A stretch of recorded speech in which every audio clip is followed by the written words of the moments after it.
guys, I'm Vikram. You watching Tech360 YouTube channel. Today talk about Kali Linux.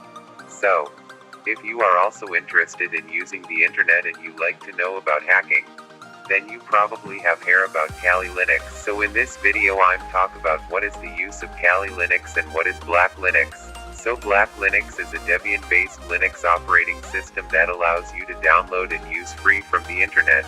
It is a distributed version of Linux that is specially designed for security and penetration testing, and security research, computer forensic, reverse engineering designed for computer and laptop systems. So Kali Linux is an operating system.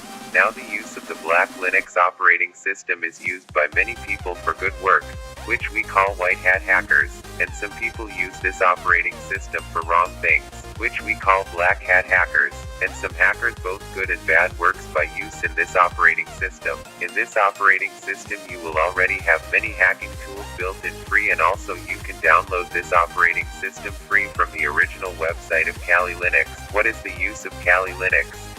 First, the use of the Black Linux operating system is used for learning and hacking. Second, the use of Kali Linux is secure the security of any website.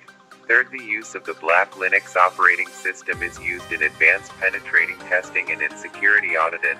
Fourth, also used in computer forensic and reverse engineering. If this video is helpful, please give it a big thumbs up and subscribe this channel for new video. Thanks for watching.